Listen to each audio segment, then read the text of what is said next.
ओम नमः। श्री महावीराय नमः। श्री द्वादशांग श्रुत देव्यै नमः। आचार्य श्री आदि सागर महावीर कीर्ति सन्मति सागर गुरुभ्यो नमो नमः।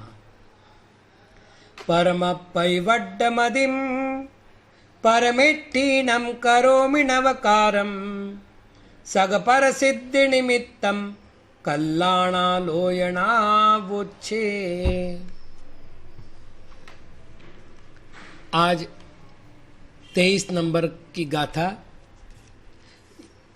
आपको जो गाथा दी गई उसमें सत्ता लिखा हुआ है, वहां सत्य चाहिए। सत्तति सदखेत भवा तीदानागद सुवट्टमाण जिना जे जे विराहिदा खलु मिच्छामि दुक्कडम हुज्ज। सत्तदि सद 170 खित्त भवा क्षेत्रों में उत्पन्न होने वाले, अतीत अनागय भूतकालीन और भविष्यकालीन, और सुवट्टमान जिना वर्तमान के जिनेन्द्र देव से संबंधित, जे जे जो जो विराया विराधना हुई हो, मैं मेरा वह दुक्कडम दुष्कृत्य मिथ्या मिथ्याहुज होवे। भरत क्षेत्र, ऐरावत क्षेत्र और विदेह क्षेत्र, ये 3 कर्म भूमियां हैं। सुदर्शन, विजय, अचल, मंदर और विद्युन्माली, ये 5 मेरु पर्वत है। तो 5 मेरु संबंधित, 5 भरत, 5 ऐरावत और 5 विदेह, ये कर्म 15 कर्म भूमियां हुई। इसमें से जो विदेह है उसको सामान्य रूप से 4 विभागों में बांटा गया है।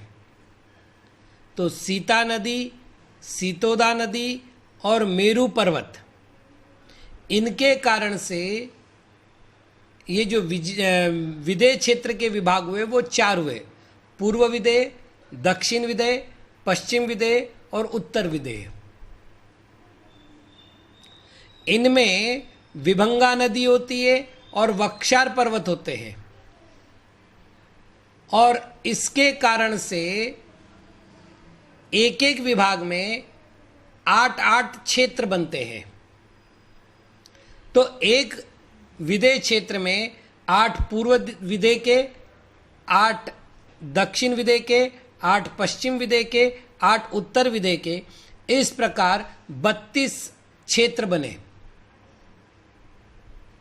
एक भरत और एक ऐरावत, तो 34 क्षेत्र बने। एक मेरु संबंधित 34 क्षेत्र लेने हैं, और मेरु हमने लिए 5, सुदर्शन, विजय, अचल, मंदर और विद्युन्माली। इस प्रकार 34 गुणिले 5 करने पर होते 170। कुल मिलाकर 170 कर्म भूमियां होती है,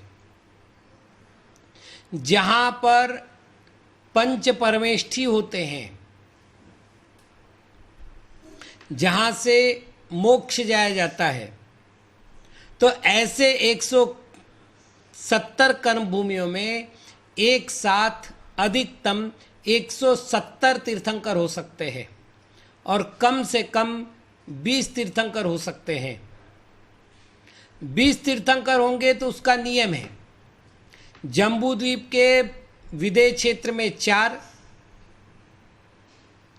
अर्थात सुमेरु पर्वत संबंधित विदेह क्षेत्र में 4, विजय मेरु संबंधित विदेह क्षेत्र में 4, अचल मेरु संबंधित विदेह क्षेत्र में 4, मंदर मेरु संबंधित विदेह क्षेत्र में 4 और विद्युन्माली संबंधित विदेह क्षेत्र में 4, ऐसे 20 तीर्थंकर होंगे। अब जब जम्बू द्वीप के 4 क्षेत्र अर्थात सुदर्शन मेरु संबंधित 4 तीर्थंकर कहेंगे, तो वो भी पूर्व में एक, दक्षिण में एक, पश्चिम में एक और उत्तर में एक, ऐसे 4 होंगे। एक जगह 4 नहीं होंगे। तो कुल 170 तीर्थंकर हो सकते हैं। यहाँ केवल इतनी आलोचना की जा रही है कि हे प्रभु, इन 170 तीर्थंकरों के विषय में मेरे द्वारा कोई अवर्णवाद हुआ हो, मेरे द्वारा कोई निंदा हुई हो, मेरे द्वारा उनके वचनों का विघात हुआ हो, तो मेरी वो सारी दुष्प्रवृत्तियां मिथ्या प्राप्त हो जाए, अर्थात व्यर्थ हो जाए, नष्ट हो जाए। अब यहां समझने लायक कुछ विषय है। कुछ लोग ये पूछ सकते हैं कि भरत क्षेत्र के अंतिम तीर्थंकर महावीर को मोक्ष जाकर के 2500 साल हो गए, 2600 से कुछ अधिक हुए। ऐसे ऐरावत क्षेत्र के संबंधी समझना थोड़ा बहुत आगे पीछे समय हो सकता है, लेकिन लगभग इतना हो गया, क्योंकि भरत क्षेत्र का चौथा काल वैसे ऐरावत क्षेत्र का चौथा काल होता है। और विदेह क्षेत्र के जो तीर्थंकर है, 34 माने, 4 माने, जो भी माने अपन, तो इनमें से कोई भी तीर्थंकर हमारा प्रत्यक्ष में नहीं है। मतलब मैं न तो आंखों से देख पा रहा हूं, न मैं उनका अनुभव कर पा रहा हूं। बोलता भी हूं तो थे शब्द से बोलता हूं, महावीर हुए थे, या वर्तमान में विदेह क्षेत्र में है तो इतने दूरवर्ती है कि हम कहते हैं विदेह क्षेत्र में है, मतलब यहां नहीं है। अब प्रश्न है, इनकी विराधना कैसे हो सकती है? बड़ा महत्वपूर्ण विषय है। यहां विराधना का अर्थ अवमानना है। यहां विराधना का मतलब उनकी अविनय है। और उनकी अविनय किस प्रकार हो सकती है, उसके कुछ उदाहरण हम देखें। हमारा मन पंथवाद की आग में धधक रहा है। मैं आपको एक मनोरंजक कथा सुना रहा हूं। एक बहुत भोले भाले पंडित जी है, मैं उनका नाम नहीं लेना चाहता। प्रतिष्ठादि कार्य कराते हैं।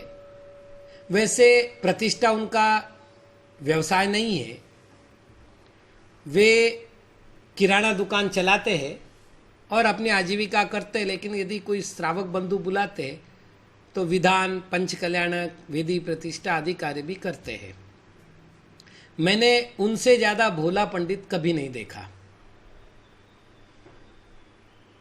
मैंने उनसे कहा, पंडित जी, मैं प्रतिष्ठा शास्त्र पढ़ना चाहता हूं। जयसेन वसुबिंदु आचार्य का जो प्रतिष्ठा शास्त्र है मेरे पास है। आप चूंकि प्रतिष्ठा कराते हैं तो आप थोड़ा सा मार्गदर्शन कर देंगे तो मेरी पहुंच हो जाएगी उस विषय में। तो उन्होंने कहा कि महाराज मुझे क्षमा कीजिएगा, इन दिनों में मैं दिन में बिल्कुल फ्री नहीं हूं। लगभग सुबह 8 साढ़े 8 बजे दुकान पर जाता हूं और शाम को 7 बजे दुकान से वापस आता हूं। आपकी आज्ञा हो जाए तो मैं आपके पास बैठकर रात में स्वाध्याय करूं प्रतिष्ठा पाठ का। मैं आपको पढ़ा तो नहीं सकता, हाँ जो मैं कुछ जानता हूं आपके सामने निवेदन कर देता हूं। चूंकि ग्रंथ सामने रहेगा, ग्रंथ के साथ आप संस्कृत जानते हैं तो आप मूल से देख करके कर सकते हैं। मैं तो हिंदी पढ़ सकता हूं। चूंकि निवेदन गलत नहीं था, उनकी परिस्थिति का मैं भी जानकार था, मैंने कहा ठीक है पंडित जी, रात को पढ़ेंगे। अब मंत्र बोलने का नंबर आया। मंत्र में लिखा हुआ था नमः, न स्वाहा, स्वाहा, और वो बोलते थे नमः। सुबह जब वो वंदना करने के लिए आए, मैंने उनसे पूछा, पंडित जी एक बात समझ में नहीं आई, पुस्तक में स्वाहा लिखा था, आप नमः पढ़ रहे थे,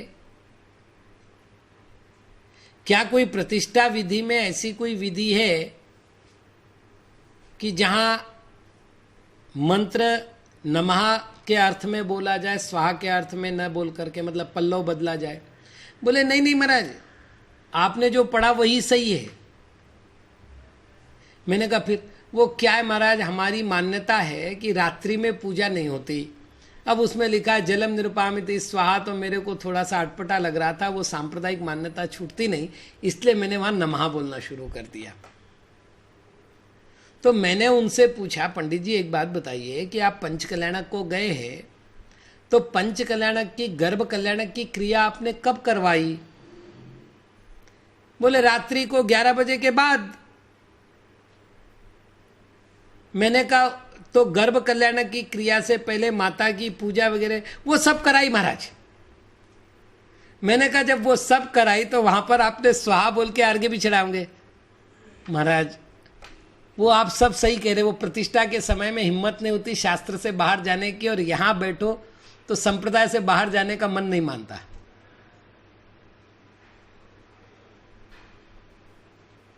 बहुत भोले पंडित जी थे, सच कह रहा हूं, ऐसा विद्वान मैंने नहीं देखा इतना सरल हो। तो मैंने उनको समझाया, पंडित जी एक तो आपने शब्दाचार का भंग किया, शब्दाचार भंग होने से अर्थाचार भी भंग हो गया, क्योंकि स्वाहा का पल्लव का प्रयोग और नमः पल्लव का प्रयोग दोनों में अंतर आता है। तो क्या ये जिनेंद्र आज्ञा का उल्लंघन नहीं हुआ क्या? और जब रात्रि पूजा आप स्वयं स्वीकार कर रहे हैं तो बड़े बेचैन हुए। उस समय तो जवाब नहीं दिया, जल्दी में भी थे, दुकान पर जाना था। सायंकाल में पुनः स्वाध्याय शुरू हुआ। स्वाध्याय शुरू होने के बाद उन्होंने वापस कहा नमः। अब मुझे भी हंसी आए, उनको भी हंसी आई। हंसी आने के बाद उन्होंने वापस पढ़ना शुरू किया, स्वाहा बोलना शुरू किया।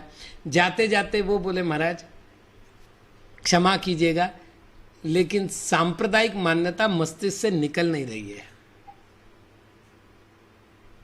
दूसरे दिन हमने उनको कुछ भी नहीं कहा, लेकिन मेरा एक बहुत बड़ा प्रश्न है, जब जिनेंद्र आज्ञा सामने दिखाई दे रही है उसके बाद सांप्रदायिक मान्यता को स्वीकार करना कहां तक उचित है? 20वीं शताब्दी का एक बहुत बड़ा उदाहरण आपको देना चाहूंगा। आचार्य शांति सागर जी महाराज, जिन्हें चारित्र चक्रवर्ती इस विशेषण से हम पूजते हैं, दक्षिण भारत से जब उत्तर भारत की ओर बढ़े तो अनेक पंडित लोग उनकी चर्या से प्रभावित होकर उनसे जुड़े, जिनमें एक नाम था पंडित सुमेरुचंद दिवाकर, जो सिद्धांत का महाविशेषज्ञ था, जिसने महाबंध का संपादन किया है। अतिशय तीव्र बुद्धि, लेकिन बुद्धि अलग होती है और चारित्र अलग होता है। चारित्र के सामने विनम्र होना ही पड़ता है सबको। पंडित जी बहुत अच्छी तरह जुड़ गए, लेकिन पूजा पद्धति को लेकर के वो आचार्य श्री से सहमत नहीं थे। अब जिनको गुरु माना है उनका विरोध भी नहीं कर सकते, और चूंकि सांप्रदायिक मान्यता मन में भरी है तो मान भी नहीं सकते। एक दिन बड़ी हिम्मत की और गुरु महाराज के सामने उपस्थित हो गए और अपनी बात बोल ही दी कि महाराज वो पूजन पद्धति से मैं आपके सहमत नहीं हूं, क्योंकि ये पूजन पद्धति आगम की व्यवस्था नहीं है। ये सब भट्टारकों ने चलाई वगैरह वगैरह, जो भी उनके पास तर्क थे उन्होंने दिए। आचार्य महाराज की एक विशेषता थी, वो विद्वानों का पूरा सम्मान करते थे और एक बार उनकी बात शांति से सुन लेते थे। शांति से सुन लेने के बाद आचार्य महाराज ने जवाब दिया, पंडित जी हम भी आगम पढ़ते हैं और अपनी चर्या को आगम के अनुसार बनाने का प्रयत्न करते हैं। हमने जो आगम से पढ़ा उसी पूजा पद्धति को हमने स्वीकार किया है। तो तो बोले महाराज हमने तो कहीं आगम में नहीं देखा। तो बोले पंडित जी जो आपके पास प्रमाण है वो आप दे दीजिए, जो हमारे पास प्रमाण है हम दे देंगे। यदि हमारे प्रमाण सही हो तो आप जिनवानी का अनुसरण करना, और आपके बताए हुए प्रमाण यदि स्वीकार हो जाए तो हम जिनवानी का अनुसरण करेंगे, आखिर हम तो जिनवानी को ही मानते हैं। पंडित जी बड़े खुश हो गए और आचार्य श्री से उन्होंने निवेदन किया कि आप ग्रंथ बताइए। आचार्य श्री ने अपने ग्रंथ निकाले, ग्रंथ निकाल के जो जो प्रकरण उनके ध्यान में था वो सारा बताया। सारा बताने के बाद अब पंडित जी ये तो नहीं बोल सकते थे कि आगम में नहीं लिखा है, और स्वयं सारी बातें युक्ति से कर रहे थे, कोई आगम तो दे नहीं रहे थे कि जो कहे कि मैंने बताए हुए आगम को स्वीकार करो। तो पंडित जी बड़े परेशान हो गए और धीरे से उन्होंने कहा महाराज ठीक है आगम ये कहता है स्वीकार कर लेते हैं, लेकिन क्या है हमारे इधर परंपरा नहीं है, आखिर लोग भी तो देखना पड़ेगा। उस चारित्र चक्रवर्ती जी ने जो उत्तर दिया, आप लोग इस उत्तर को अगर ध्यान रखें तो बहुत आनंद आएगा। उन्होंने कहा पंडित जी आप और मैं भी यदि जिनवानी की बजाय लोक देखने लग जाएंगे तो फिर जिनवानी को कौन देखेगा।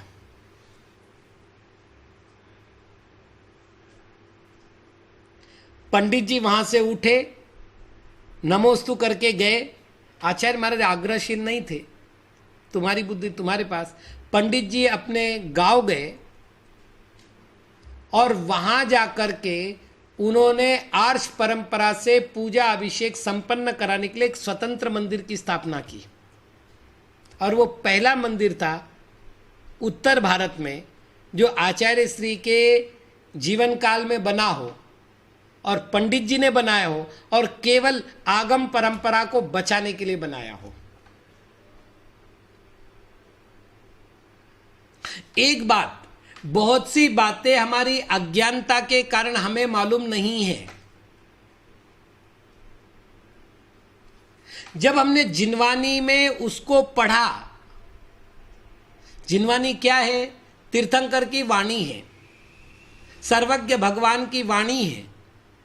सर्वज्ञ भगवान ने जो केवल ज्ञान में देखा, उस केवल ज्ञान में जो अनुभव किया, बताया, जाना, उसको उन्होंने अपने वचनों के द्वारा बताया। तो जो बताया वो बिल्कुल वही है जो उन्होंने जाना, और जाना वही जो वस्तु का स्वरूप है।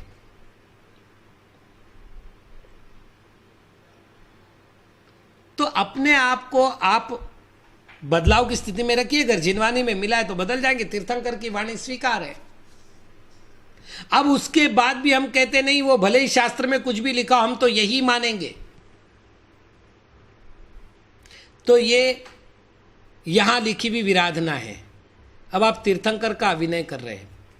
अब तो उससे ज्यादा हो गया कि हम कहते तीर्थंकर ने ऐसा कहा ही नहीं, ये तो झूठ है, तीर्थंकर ऐसा कह ही नहीं सकते। तो ये हुई तीर्थंकर की विराधना। डायरेक्ट उनका अभिनय कर रहे हैं हम, ये कह करके कि उनका मत ही नहीं है। तो ऐसी कोई विराधना मेरे द्वारा हुई हो कि जहां, देखिए मैं वापस एक बात कह रहा हूं, बिल्कुल अपने को संतुलित रखिएगा। आचार्य कुनकुन महाराज लिखते हैं, जम सक्कई तम की रही, जम चण सक्कई तहेव सद्दहणम, सद्दह माणो जीवो पावई अजरा मरम ठाणम। जो तुम्हारे लिए शक्य हो तुम उतना करो, और जो तुम्हारे लिए शक्य नहीं हो उस पर तुम श्रद्धान करो। जो श्रद्धान करता है, सद्दह माणो जीवो, श्रद्धान करने वाला जीव अजरा मरम ठाणम पावई, अजर अमर पद को प्राप्त करता है। थोड़ा सा समझ लीजिएगा, एक आदमी रात्रि को भोजन करता है, मैंने उसको रोका। मैंने कहा भैया रात को भोजन नहीं करना चाहिए, जैन शास्त्रों के विरुद्ध है, जिनोपदेश के विरुद्ध है, श्रावक पद के विरुद्ध है। उसने कहा देखिए महाराज आप ठीक कहते हैं, मैं भी इसको मानता हूं, लेकिन मैं सुबह 7 बजे घर से बाहर जाता हूं, दूसरे गांव जाता हूं 40 किलोमीटर दूर, वहां से लगभग रात को 8-9 बजे मैं वापस लौटता हूं।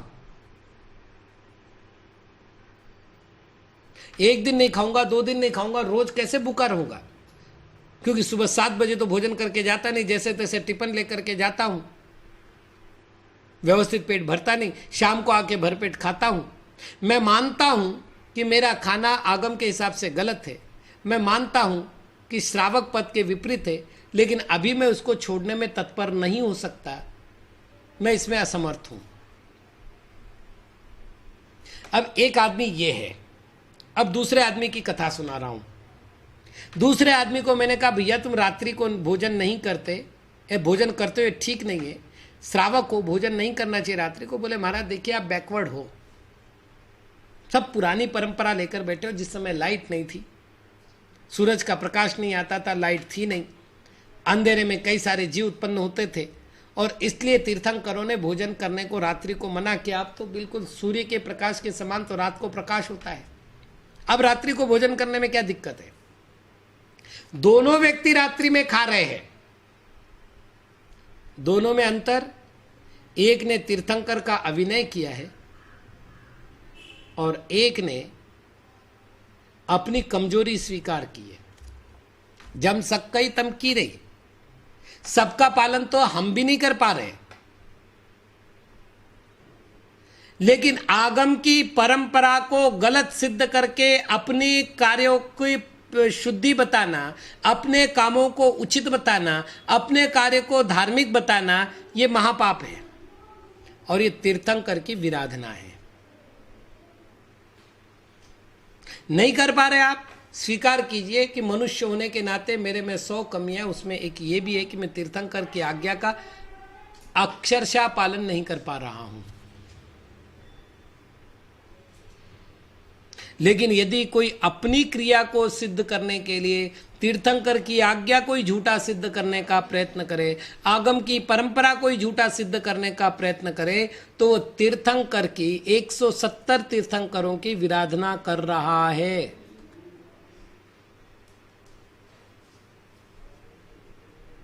इसलिए ऐसी अगर मेरे द्वारा कुछ अवेलना हुई हो, ऐसी अगर मेरे द्वारा कोई विराधना हुई प्रभु, तो मैं मन वचन काय से क्षमा याचना करता हूं, मेरा वो पाप दूर हो जाए, क्योंकि मैंने अज्ञान दशा में इस तरह की विराधना की है। मेरे अंदर चारित्र मोहनीय कर्म का उदय होने के कारण से हजारों दोष है, लाखों दोष है,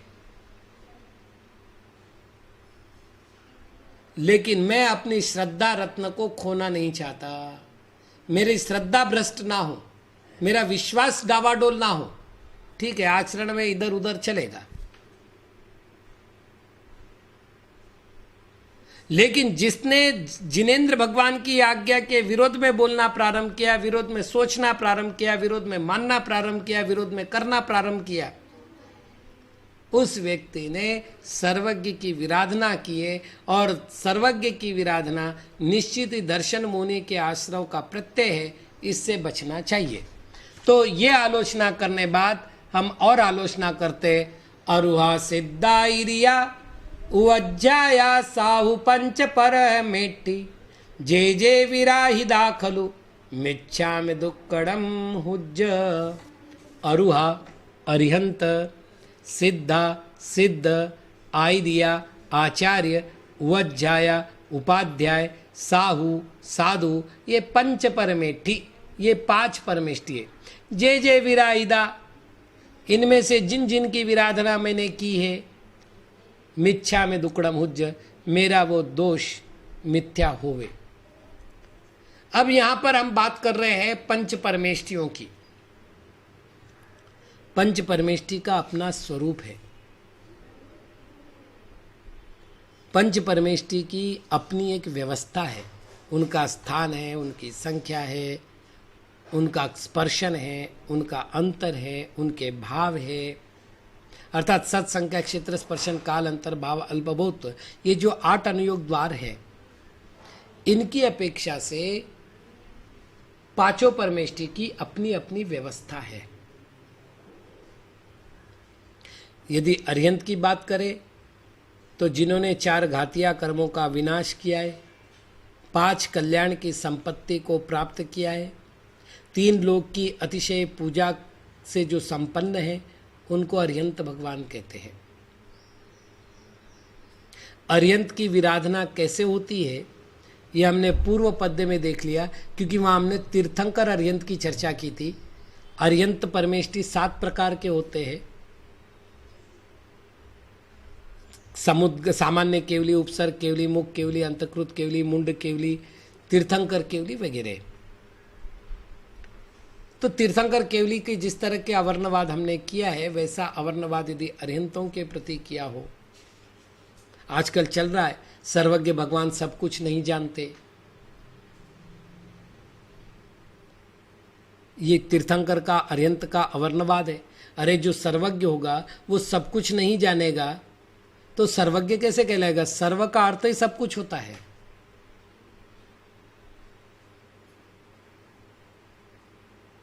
तो अरिहंतों के प्रति जो मेरी अवहेलना हुई है, अविनय हुई है, मैं उसकी आलोचना करता हूं। पिछले पद्य से यहां लगा लो। अब सिद्धों का क्या हुआ है? तो जिन्होंने 8 कर्मों से मुक्ति प्राप्त कर ली है, जो अलोकाकाश के बिल्कुल समीपवर्ती तनुवात वलय में विराजमान है। हमारे संग में एक घटना हुई थी। संग में एक बहुत प्राचीन ब्रह्मचारी जी थे। गुरु महाराज ने उनको एक दिन बिठाया और उपदेश दिया, आपकी आयु पूर्ण होती जा रही है, आपको मुनि बन जाना चाहिए।